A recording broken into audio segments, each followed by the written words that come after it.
es que en el libro de los Hechos nosotros podemos ver, podemos comprobar que aquellas personas que se añadían de parte de Dios a la iglesia, en Hechos capítulo 3, podemos mirar algunos versículos allí, eran añadidas, pero estas personas inmediatamente tenían responsabilidades, tenían tareas, tenían actividades, gracias.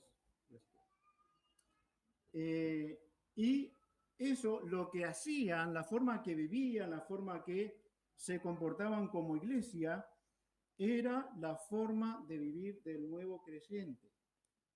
Nosotros tenemos que aprender muchísimo de estos primeros creyentes que están en la Biblia, que hay un relato para nosotros, y que si bien nosotros podemos entre nosotros ver, y creo que lo vemos, personas que para nosotros llegan a ser como le dice, un espejo, ¿no? Una persona a la cual nos gustaría imitar como cristiano. Bueno, los ejemplos bíblicos están para ser imitados, ¿no? También fracasaron algunos de ellos, también cayeron en pecado, también hicieron cosas que no estaban bien, etcétera. Pero allí están los ejemplos que Dios quiere que miremos más que nada, más que nada. Así que estos primeros creyentes eran el resultado de, según versículo 41, así que los que recibieron su palabra fueron bautizados y se añadieron aquel día como 3.000 personas. Miren lo que es el versículo 47. Alabando a Dios y teniendo favor con todo el pueblo. Y el Señor añadía cada día a la iglesia los que habían de ser salvos. Esto es categórico, gracias a Dios. ¿Saben qué, hermanos? Nosotros tenemos que agradecer algo a Dios, todos nosotros. Si aquí hay salvados, es por lo que Dios ha querido hacer en cada uno. Si aquí hay hijos de Dios, es porque Dios añadía los que habían de ser salvos. Esto es grandioso. Tenemos que creerlo y aceptarlo, porque la obra y la gloria pertenece a Dios. Ahora bien, la iglesia se reunía, conforme al contexto de este pasaje, ellos se reunían en la zona del templo. Ellos no tenían un lugar donde reunirse todavía. Su lugar de referencia seguía siendo el templo. A la vez, era una forma muy gráfica de que esos nuevos creyentes mostraran de que lo antiguo no era una contradicción en lo nuevo. Lo nuevo, el Nuevo Testamento, es el cumplimiento del Antiguo Testamento. ¿A dónde iban a ir? ¿Dónde se iban a reunir? Al lugar de referencia, donde se suponía le estaban dando la verdad, donde se suponía estaban sacrificando correctamente, y nosotros conocemos cómo Jesús habló en contra de las cosas que ocurrían. Pero era su lugar, era su lugar. Así que ellos concurrían al templo y allí era donde se comenzaron a edificar. Usaban parte del templo, usaban los atrios. Recuerden ustedes que iban allí a las puertas de la entrada y 2x3 andaban la autoridad llevándose los presos, ¿no? Así que van al lugar que acostumbraban ir. Era su lugar. Era una transición correcta, bíblica, que se mostraba por parte de los miembros a toda la comunidad. ¿No? Era grandioso eso. Si la nación hubiera aceptado al Señor Jesucristo, el templo no estaba de más. Hubieran hecho otra cosa, ¿no? Pero para demostrar de que era ese cumplimiento hacia el cual ellos debían acudir, iban al templo. De hecho, Dios demuestra claramente la diferencia, porque ellos siguieron sacrificando. En el año 70 el templo es destruido. Y nunca más se levantó hasta ahora. En cualquier momento se va a levantar, se va a cumplir la profecía, pero para seguir siendo falsos. ¿eh? Ahora, Cristo y la iglesia demostraron cuál es la verdad. La vida en el templo era normal. Ellos fueron a lo normal, a lo que conocían y a lo que sabían que se cumplía también dentro de ese templo. Versículo 42, había actitudes que ellos tenían que habían entendido esos nuevos miembros de la iglesia, nuevos creyentes, los primeros. Ellos entendían el sentido práctico elemental de su nueva vida. Cuando nosotros nos convertimos, conociendo o no antes demasiado o no del Evangelio, la vida se debió transformar. La conducta era diferente. Y ellos tenían una actitud hacia esto nuevo que habían creído, que lo dice así, versículo 42. Dice, y perseveraban. Perseveraban. Versículo 46. Y perseverando. ¿Qué hacían? No se quedaron, no se intimidaron. La iglesia crecía. Claro, cuanto más hay con quién agarrarse, ¿no? O de quién agarrarse, parece que hay más valor. El asunto sí queda uno solo. Ahí de pronto hay más dificultades como pasó en tantas personas. Ellos perseveraban. Estos nuevos convertidos tenían propósito de vida y responsabilidad. Ellos iban hacia ello, perseveraban hacia ello, no huían de sus responsabilidades y de su fe. Por el contrario, ellos buscaban estas responsabilidades y propósito de vida. Ellos deseaban voluntariamente vivir de esa manera. Y es lindo verlo, es lindo verlo. Quiera Dios pueda verse mucho más en nosotros. Cuando Lucas escribe este libro de los Hechos, describe entonces la vida de los primeros años del cristianismo. Y toma, no unos pocos años para nosotros, ¿no? En la historia son poquitos años, pero toma una amplitud en el tiempo que determina que la iglesia fue constante, aún en el tiempo de la persecución. Aún cuando Saulo salió a matar o a perseguir creyentes, no dice la Biblia que haya matado creyentes, pero sí que los ponía presos y los maltrataba. Pero él cuenta prácticamente toda la historia de Pablo, ¿no? Lucas. Así que hay una larga historia. ¿Y qué vemos en toda esa historia? Cristianos verdaderos que tenían una línea de propósito la cual no abandonaban. Perseverar. Aquí hay algunos hermanos y hermanas que pueden tener 30, 40 años de creyente. ¿Alguien? Después le preguntamos a qué edad se convirtieron y ya sacamos la cuenta. Salvador y Nancy, ¿cuánto? 38 años de creyente. ¿Alguien más? ¿Más tiempo? ¿No? 38, mucho tiempo. ¿No? Bueno, si uno mira el comienzo de la vida cristiana y mira a Salvador y Nancy, aquí están tratando de ser fieles al Señor. Es una historia de vida. Tratando, perseverando, porque de eso se trata. No que seamos perfectos, sino que tratamos de seguir al Señor. La parte más dura para la iglesia fue la persecución, pero esa parte también avivó la iglesia. Porque al igual que al Señor Jesucristo, lo llevan a la muerte pensando que estaba derrotado, pero allí está nuestra vida, en su muerte, su resurrección. La iglesia en tantas ocasiones trató de ser aniquilada, pero cuando eso ocurría, brotaban más creyentes. Eso lo cuenta la historia de la iglesia. Así que, hermanos, le pasa también en la historia, en el libro de los Hechos. Cuando la iglesia fue perseguida, escaparon, ¿y qué hacían? Predicaban el Evangelio. Y se fundaban nuevas iglesias. ¿Qué hacían?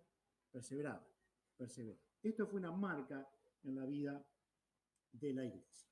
Así que vamos a mirar en 3 cosas que ellos perseveraban. Y confío que ayude a nuestra vida como iglesia también. Vamos a orar. Señor, estamos agradecidos de mirar a tu palabra. Queremos pedirte en el nombre de Jesús que tú seas quien nos hablas al alma y que hoy mismo salgamos con nuevos propósitos de vida cristiana, que hoy determinemos perseverar en el Señor y que hoy sea un día donde haya cambios en nosotros que sean perdurables en el tiempo. Te adoramos a ti.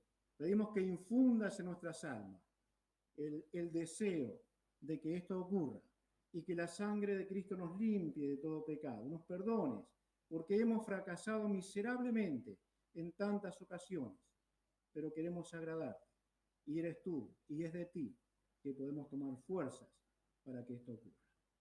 Queremos agradecerte, queremos orar a ti en el nombre del Señor Jesucristo. Amén. Ellos perseveraban. Dice el versículo 42, perseveraban en la doctrina apostólica y perseveraban en la doctrina de los apóstoles. Esta perseverancia tiene que ser actual, tiene que ser viva en nosotros. Un creyente sin doctrina no es firme. Un creyente verdadero tiene que saber lo que cree y no hay forma de saberlo si no hay estudio de la palabra de Dios, si no revolvemos en la palabra de Dios, si no nadamos en la Escritura. Esto debería ser algo normal en nosotros. Ahora, nosotros podríamos decir, para esta gente era algo nuevo, por eso se entusiasmaban tanto, ¿no? Pero ¿no es nuevo para nosotros y cada día? ¿No es que siempre tenemos que estar estudiando y leyendo y aprendiendo y conociendo? Creo que sí. Por lo tanto, la doctrina es vital. No va a haber buen creyente, no va a haber un creyente que crezca bien sin doctrina. Entonces, debe perseverar a propósito. Debe haber un propósito para esto. Tenemos que buscar el propósito, tenemos que buscar la meta de que esto ocurra. El Evangelio es doctrina. Los apóstoles enseñaron el Evangelio y el Evangelio es la base de toda doctrina. Allí, si le erramos al Evangelio, va a haber una cantidad de doctrinas que van a ser mal enseñadas y va a haber un crecimiento no apropiado. Ellos hablaron del Señor Jesucristo, ellos hablaron del Padre, ellos hablaron del Espíritu Santo, de tal manera que la deidad era el centro y el hombre era el resultado. ¿Por qué? Porque Dios añadía a la iglesia. Dios es el centro, el hombre es el resultado de ese trato de Dios. El Evangelio se expandía a través de la iglesia y Dios salvaba. Los apóstoles no estaban hablando de un Dios diferente al del Antiguo Testamento, ¿no? No era un Dios distinto, era el Dios del Antiguo Testamento. Pero ahora surge nueva revelación. Surge aquel enviado de Dios, el Hijo de Dios. Surge la cruz vedada. Parecía que no había revelación acerca de ello, pero lo hay, por supuesto que la hay. Y ahora tienen que conocer a su Mesías muerto en una cruz. Revelaciones nuevas. Necesitan saber que el fundamento de la vida es la resurrección del Mesías. Pero era nuevo. Así que el Evangelio, y de él surge toda doctrina cristiana. Si usted es un hijo de Dios, si ha creído bien al Evangelio, entonces sepa que el Evangelio es nuestra madre y que tenemos que conocer bien ese Evangelio que Dios ha querido dar en el Señor Jesucristo. Miren ustedes como dice, por ejemplo, versículo 22, capítulo 3, 22. Ya está predicando Pedro, Varones israelitas, oíd estas palabras. Jesús Nazareno, varón aprobado por Dios entre vosotros por las maravillas, prodigios y señales que Dios hizo entre vosotros por medio de él, como vosotros mismos sabéis. Versículo 23. A este Jesús, 23, entregado por el determinado consejo y anticipado conocimiento de Dios. Está hablando de Dios, del Dios de ellos, del Dios del Antiguo Testamento. Y dice así, y ustedes lo prendieron y matasteis por manos de inicuos crucificándole. No hay error. Se está hablando de él. Pero ¿de dónde surge doctrina? De lo que ellos tenían, de la revelación que ellos tenían. Y le comienza a hablar del Señor Jesucristo. Hay unos cuantos versículos más, 24, al cual Dios levantó, suelto los dolores de la muerte, por cuanto era imposible que fuese retenido por ella, y cita pasajes acerca de la resurrección del Antiguo Testamento. Versículo 32. A este Jesús resucitó Dios, de lo cual todos nosotros somos testigos. Así que exaltado por la diestra de Dios y habiendo recibido del Padre la promesa del Espíritu Santo, ha derramado esto que vosotros veis y oís, y cita el Antiguo Testamento otra vez. Ellos perseveraron en esta doctrina. Los apóstoles enseñaron esta verdad y la gente que se convertía perseveraba en esa enseñanza. Era realmente grandioso. Tenían muchísimo menos que nosotros para perseverar, pero lo hacían. Versículo 36. Sepa pues ciertísimamente toda la casa de Israel que a este Jesús, a quien vosotros crucificasteis, Dios le ha hecho Señor y Cristo.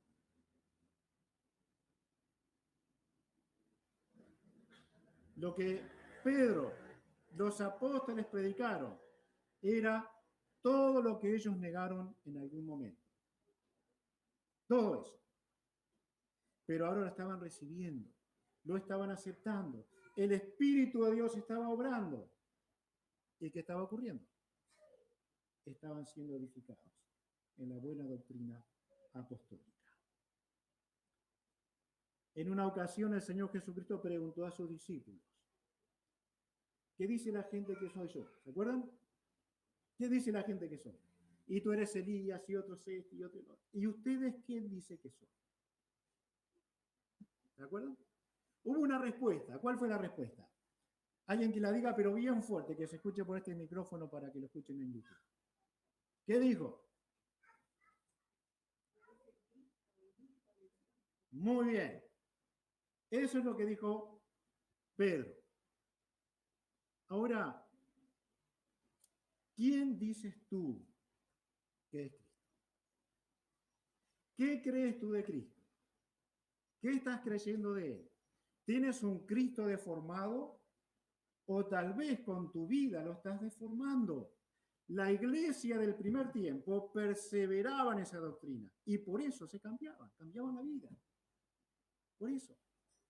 Porque creían, sabían que eso era verdad, lo creían. Pedro respondió bien. Y lean en casa Efesios 3, 1 al 11. Cómo Pablo está diciendo a la iglesia en Éfeso. Dios fue revelando y mostró más información y más información. Hay que conocer a Cristo. Hay que conocer la doctrina apostólica. Hay que perseverar en la doctrina apostólica. ¿Por qué?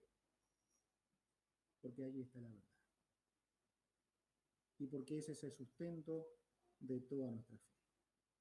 ¿Estamos creyendo bien en Cristo? ¿De verdad? Él es el Cristo, el Hijo del Dios viviente para nosotros. Es el Salvador verdadero. Es el que ha perdonado nuestras culpas y nuestros pecados, porque de eso está lleno la Escritura. Es doctrina apostólica. Y tanto, tanto más que Dios se revela. Una cosa más que ellos perseveraban en la comunión unos con otros, versículo 42.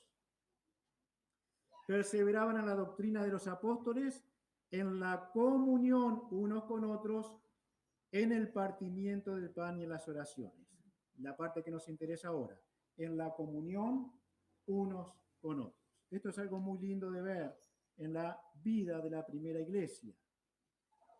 La comunión entre los creyentes no solamente tiene que ver con jugarnos un ping-pong bíblico al que conoce más, a jugar al intelectual bíblico, y te acordás de aquella cita y empezamos a espadear bíblicamente. ¿No está mal? Por supuesto que no está mal, ¿no? Pero eso no es toda una comunión cristiana. No lo es todo. Lo que la iglesia hacía era tener una comunión que les unía y les acercaba. La primera iglesia vivió una comunión distinta. Tiene que ver con la vida común, con lo cotidiano, con conocerse mutuamente. Tiene que ver en cómo me ayudan. Y tiene que ver en cómo ayudo. Tiene que ver cómo sé cómo está el hermano o la hermana. Tiene que ver en cómo voy a cubrir sus necesidades, aquellas que son reales. Cómo se puede ayudar en un mal gasto que sea posible, siempre queriendo que no lo haya. Tiene que ver en poner sobre los hombros de un hermano un saco porque tiene frío y no decirle que Dios te bendiga y te provea. Tiene que ver con eso, compañero. En ser buenos amigos, en ser buenos compañeros en la vida cristiana. Los nuevos miembros del cuerpo de Cristo lo hacían. Se forma, según el versículo 44, una comunidad cristiana. Todos los que habían creído estaban juntos y tenían en común todas las cosas. Y podemos llamarle a esto, eran viejos tiempos. Sí, estoy de acuerdo que eran viejos tiempos. Pero el principio de esto se mantiene aún. El principio de esto se mantiene aún. Tal vez podemos decir nosotros, históricamente fue así. La historia dice que esto cambió, ¿sí? La gente no tenía siempre este tipo de comunión. Sin embargo, el hecho de, versículo dimos 44, ¿verdad? Tener en común todas las cosas, ¿sí? Bueno, el dicho es, lo tuyo es mío y lo mío es mío. Pero esto no ocurría en la vieja iglesia. No ocurría en la primera iglesia. Por lo que estos principios también tenemos que manejarlos en ocasiones que sea necesario. No siempre va a ocurrir. Lo tuyo es tuyo, lo mío es mío. Dios ha querido darnos a todos cosas diferentes. Podemos ganar mucho hoy, perder todo mañana. Eso no es un problema para Dios. ¿Cierto? Ahora, va a haber ocasiones en que lo tuyo va a ser mío y lo mío va a ser tuyo. La primera iglesia lo vivió. La primera iglesia lo vivió. La iglesia tiene que fomentar amistad. Los cristianos debemos compartir. Debemos encontrarnos por motivos puros, por motivos recreativos, ¿por qué no? Y con motivos espirituales. Los cristianos nos relacionamos para buscar relaciones permanentes. Nos relacionamos para formar familias. Lo triste que pasa es que muchos cristianos buscan y forman familias en el mundo y después les va como les va. Así que los cristianos debemos fomentar el compañerismo para formar familias. Buscamos para hacer entender a otros, para que estén fundados en Dios, para lo que Dios ha querido darme, pueda bendecirte a ti también. La primera iglesia lo que tenía era que las cosas eran en común. Una vieja idea en la misión, y seguramente en unas cuantas misiones, de hecho ocurre en algunos lugares, de hacer cabanitas, casitas para los pastores que se jubilaban, ¿no? lo que podía ocurrir va a ser una gran competencia de conocimiento o los viejos íbamos a empezar a pelearnos todos. Porque todos sabemos algo. La vida en comunidad es muy difícil, ¿no? Así que creo que es bueno, es sano vivir un poquito separados. Está bien. Pero hermanos, puede llegar el punto en que la comunidad nos lleve, la comunión cristiana, nos lleve a que las cosas sean todas en común. Tenga que ser así. Bien, tal vez en este tiempo no es tan visible, pero no sabemos qué es lo que va a pasar en el futuro cercano. Y aún hoy podemos manejar estos principios para que nosotros podamos ser de bendición y de ayuda a otras personas. Esta es una oportunidad de bendecir. Nunca, esta es una oportunidad para bendecir a otros, nunca para ser un avivado. No, no. No puedo acercarme al que tiene un poco más porque tiene un poco más. No debo hacerlo. No es cristiano. Y si de buena bondad alguien me ayuda, entonces yo no me puedo avivar con tal persona para que me siga ayudando. ¿Sí? Así que, comunidad. Lo tuyo es tuyo, lo mío es mío. Pero debemos tener la capacidad de compartir cuando esto es una necesidad. Debemos aprender que esto sea así. Esta iglesia tenía una generosidad pensada. Miren el versículo 45. Ellos pensaban las cosas. Versículo 45.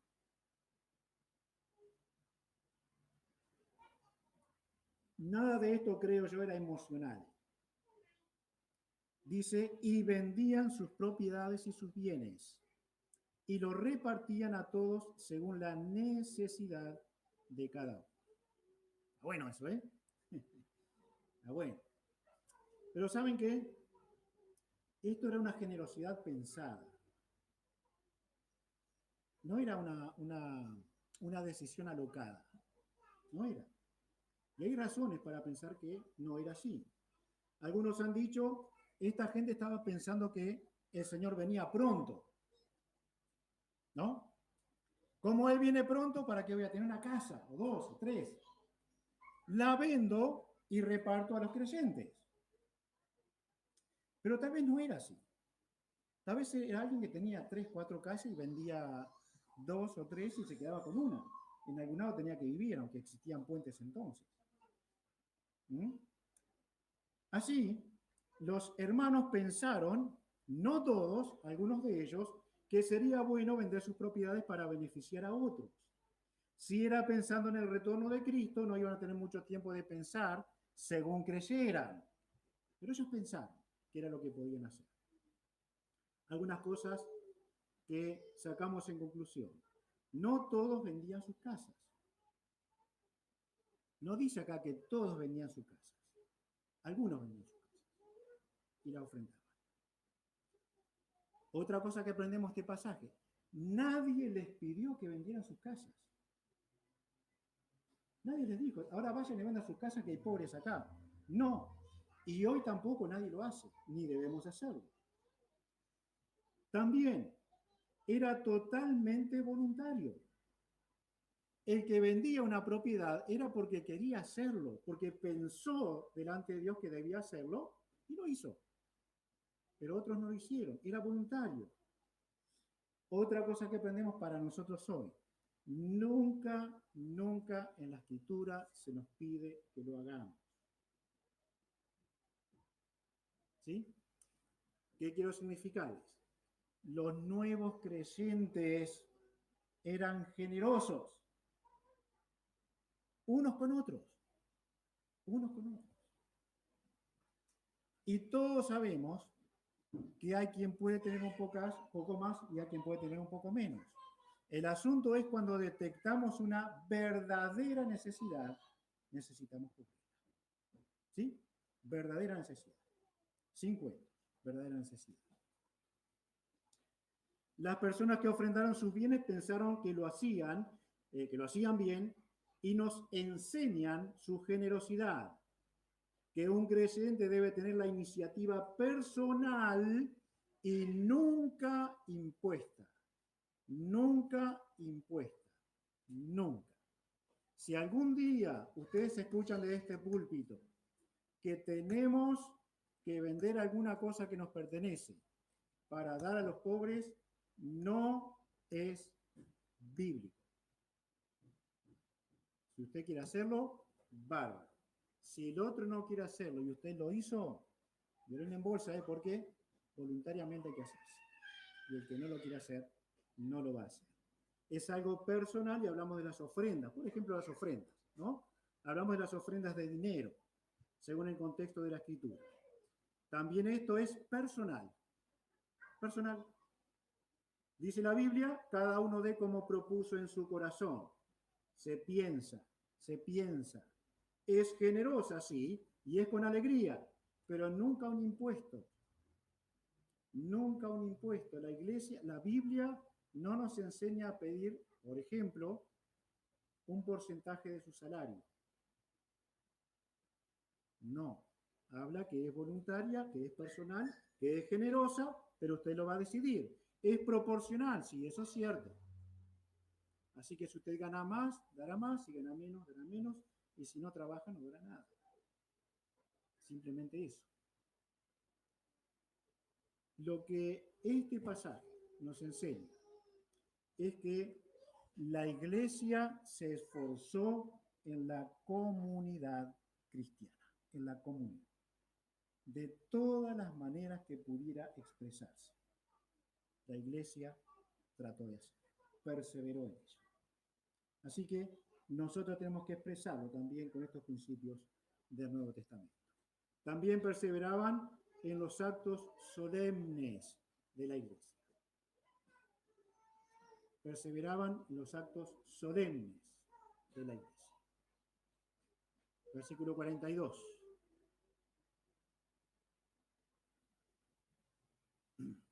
Al final dice, en el partimiento del pan y en las oraciones.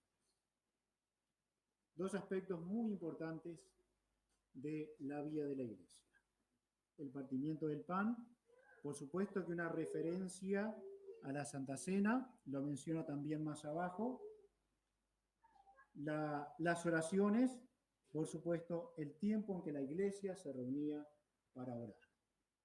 Hermanos queridos, hay dos cosas importantes.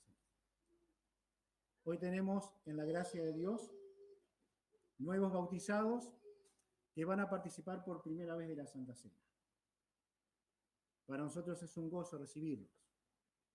A los que están aquí, creo que hay 5, estoy contando bien, son 5. Bienvenidos a la Santa Cena de la Iglesia de Emanuel, vuestra iglesia. Que Dios la bendiga junto a nosotros.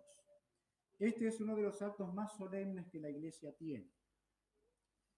En este acto, nosotros recordamos de dónde Dios nos ha sacado, por medio de quién nos ha sacado y dónde Dios nos ha puesto, en el Señor Jesucristo. Es un acto muy solemne. Este es un acto respetuoso para el pueblo de Dios. Este es un acto en que las voces se silencian para escuchar la voz de Dios a través de la cruz del Señor Jesucristo. Es cuando el pueblo de Dios sabe, entiende, recuerda que la miseria que había en su alma ha sido lavada por la sangre del Señor Jesucristo. Y las miserias que arrastramos, en tantos casos, son lavadas en la sangre del Señor Jesucristo. La oración. La oración es la práctica piadosa o de las prácticas piadosas más importantes del pueblo de Dios. Es la comunión con Dios. Es cómo nos relacionamos con Dios. Y quién más, quién menos, debería decir, yo necesito la oración. Necesito la oración. la oración personal, mi comunión con Dios, mi relación con Dios, mi comunión personal. Pero todos nosotros como iglesia deberíamos decir, yo necesito la oración con mis hermanos. Yo necesito orar con el pueblo. Y para eso Dios ha querido regalarnos una pandemia, para que valoremos lo que antes no teníamos por desgano o por lo que fuera. Para que volvamos a revivir tiempos de oración como pueblo de Dios. ¿Recuerdan ustedes cuándo descendió el Espíritu Santo a la iglesia? Cuando estaban orando. ¿Recuerdan ustedes cuándo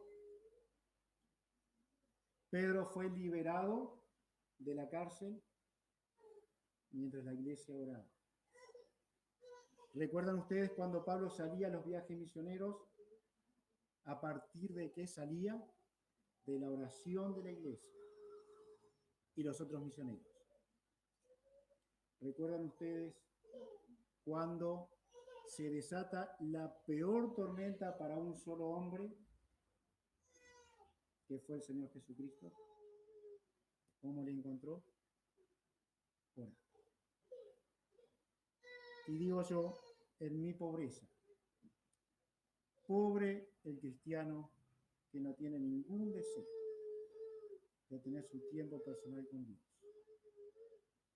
y de tener un tiempo con sus hermanos. Porque las grandes cosas ocurrieron en esos eventos. Las cosas más importantes para el pueblo de Dios ocurren cuando el pueblo de Dios ora. Tenemos los miércoles a las 4 de la tarde las hermanas se reúnen. Un par de ellas se reúnen aquí y las otras se conectan por WhatsApp para orar. Anímese, por favor. Los hermanos varones nos reunimos el mismo miércoles a las 7:30 de la tarde aquí. Anímese, por favor. Algunos también se conectan por WhatsApp. Los viernes a las 7:15 de la tarde nos reunimos como iglesia para orar. A veces somos 12, 13, a veces somos menos, pero allí estamos. ¿Saben qué estamos haciendo? Orando por usted. Vamos a orar. Acompáñenos. Acompáñenos. Que Dios nos dé su gracia para que seamos fuertes en la oración. Que cuando venga el ejército enemigo contra el pueblo de Dios, esa batalla se gane de rodillas delante de Él. Dios nos dé su gracia. Un pequeño pueblo, nada despreciable delante de Dios. Él dijo, manada pequeña, ¿recuerdan? Al Padre le ha agradado daros el reino. Así que siempre será manada pequeña el pueblo de Dios, pero una manada con poder mientras se arrodilla. Dios nos dé su gracia. Señor, la gloria a ti en todo. Tú eres Dios. Tú eres Dios. Gracias por el Señor Jesucristo. Gracias por su muerte en la cruz. Gracias por el Espíritu Santo de Dios, que Él ha sido quien ha convencido nuestras almas de pecado. Él ha sido quien nos ha convencido de nuestras maldades, de todo aquello que nos alejaba eternamente de Dios. Y has querido mostrarnos por el Evangelio esta eterna necesidad de confiar en el Señor Jesucristo. Ya somos tu pueblo, ya somos tu iglesia y queremos vivir una nueva vida. Podamos tener un comportamiento como aquella primera iglesia. Señor, ayúdanos a afirmarnos en el conocimiento del Señor Jesucristo, a afirmar nuestros corazones en la verdad de la palabra de Dios. Ten misericordia, Señor, y ayúdanos en nuestras almas a buscarte de verdad. Ayúdanos a ser buenos amigos, buenos compañeros, buenos ayudadores, aquellos que también podemos recibir como bendición de otros hermanos, que seamos buenos y agradecidos, que podamos tener esa comunión en Cristo, que es nuestro tema, pero que hay otras cosas que podemos compartir también. Oramos, Señor, que seamos piadosos y que guardemos las costumbres piadosas como la primera iglesia, que seamos sanos unos con otros, que busquemos la comunión con sanos intereses, con sanos deseos, que no torzamos nuestra comunión, que no la manchemos, que no ensuciemos el compañerismo, que seamos puros al tratarnos unos a otros, que seamos respetuosos y seguramente tú nos querrás regalar oportunidades para ser de ayuda en la gracia de Dios. Oramos que nos bendigas, que hables a nuestra alma y que transforme nuestra vida. Precisamos, Señor, que seas tú el que transforma, como nos añadiste al pueblo de Dios. Transforma nuestras vidas para la gloria de tu nombre. Te damos gracias y oramos a ti. Que este tiempo de recordar la obra de Cristo sea para nosotros muy importante. Que tenga a nosotros ese reconocimiento total de que sin Cristo no somos absolutamente nada. Y podamos honrarte en un participar. Seamos aptos para el recuerdo a través de estos elementos. Oramos agradecidos en el nombre del Señor Jesucristo. Amén.